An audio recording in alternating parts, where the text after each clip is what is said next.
Hi, folks. My name is Wesley Quach. I'm the director of the Alliance SBDC. We are hosted by the Asian Business Association in partnership with the Central San Diego Black Chamber of Commerce and the San Diego County Hispanic Chamber of Commerce. And so we are part of the SBDC network here in San Diego Imperial Valley. We have 9 locations throughout the county, and we're here to assist you with anything COVID-19 related and beyond. Our centers provide no-cost business counseling, technical assistance. We offer a wide range of training events, workshops, webinars. We can help you with your business formation, COVID-19 related recovery and relief, anything with grants and loans, and everything beyond that. So marketing, accounting help, etc. Our website for the entire network is sdivsbdc.org, and my email address is wesley@abasc.org. And today we have Jane Myers from the County of San Diego to go over the County of San Diego Small Business Stimulus Grant. I guess you say this is what, version 2 or round 2? Yeah, I would call it probably version 2. So what it is the reason the board last week, late last week on Wednesday afternoon, decided to fund the program another $20 million, basically. And in particular, they wanted to target the businesses that have been impacted by moving from red tier to purple tier due to COVID. So for this round, anybody in those sectors would be eligible to apply. So this is our website right here. You can usually just search stimulus grant at San Diego County and it'll pop up as one of the first things on Google.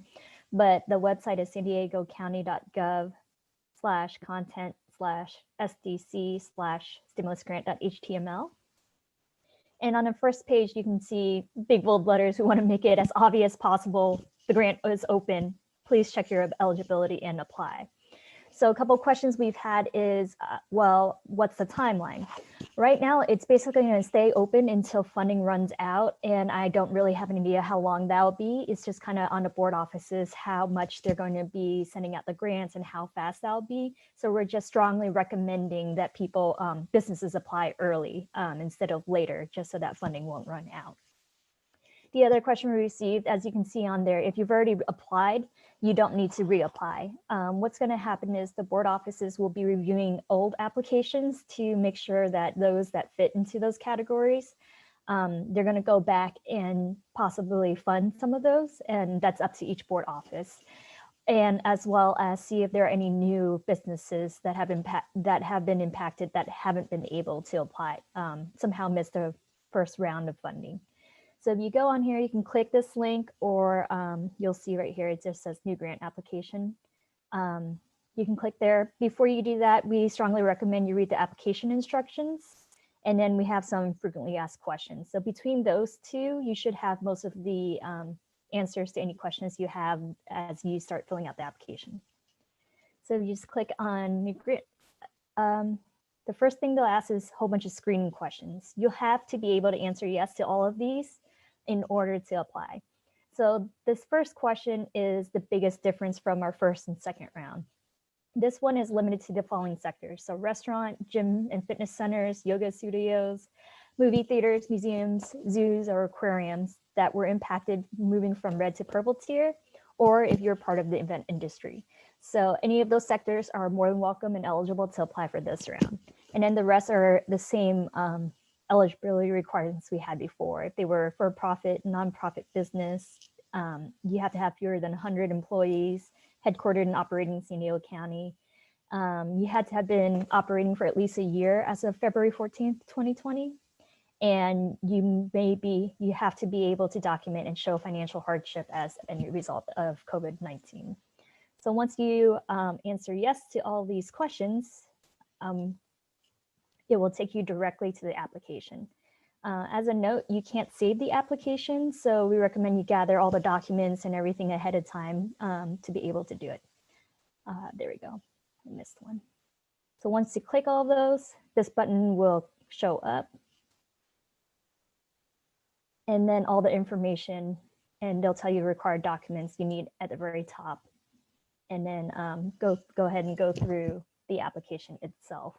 So as you see, it's similar to before, except now we do ask you choose which sector you're in. And then if you guys have any questions, you can obviously always email the San Diego County stimulus email, which is stimulusgrant@sdcounty.ca.gov. And I know the San Diego SBDC, you can visit any of the offices or call them and they can help you apply also. All right, back to you, Esty. Thanks, Jane. Yeah, so some common questions we get from people is what county district they're in. So on the application website, there's a link at the very top that you can click on that will tell you which district you're in. Yeah. So yeah, I think I'm gonna pull up the application again real quick. And yeah, so as Jane mentioned, right, you can't save the application. Everything is, it's on the webpage, right?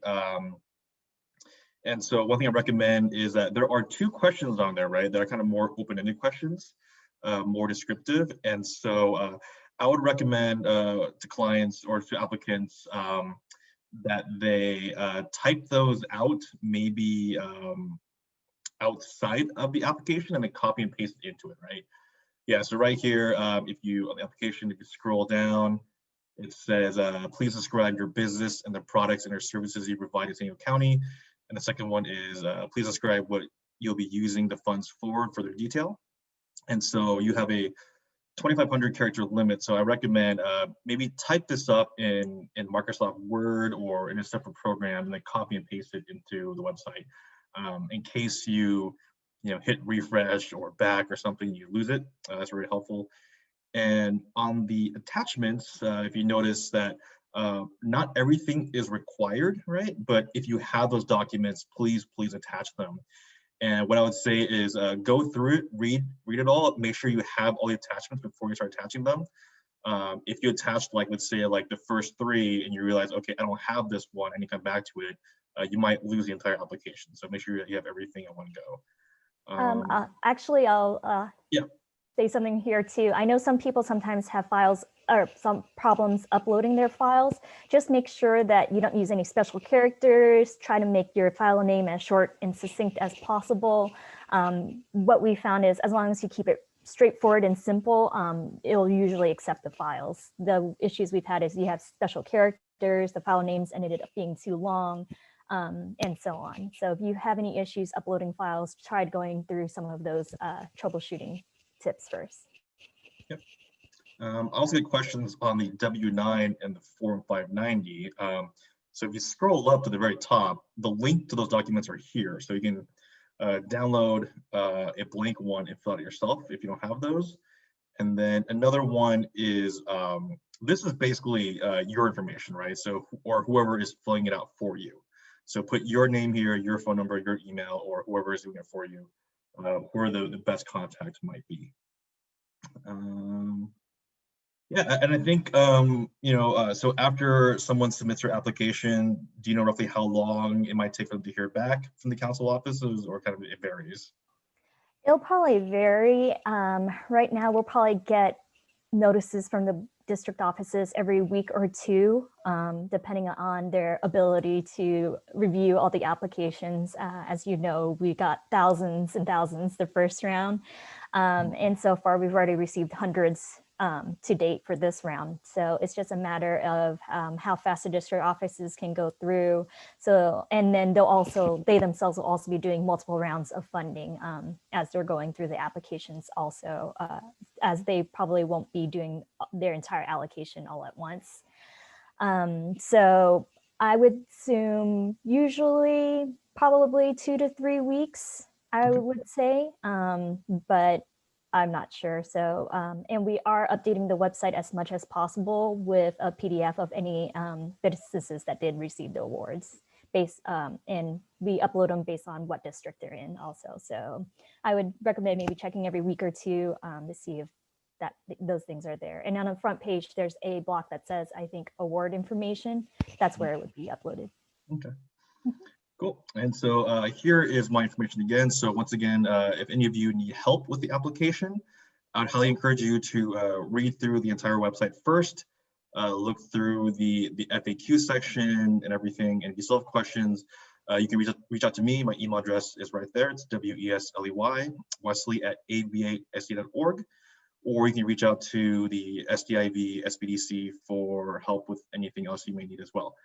So thanks again, Jane, for joining us, and feel free to reach out if you have any questions.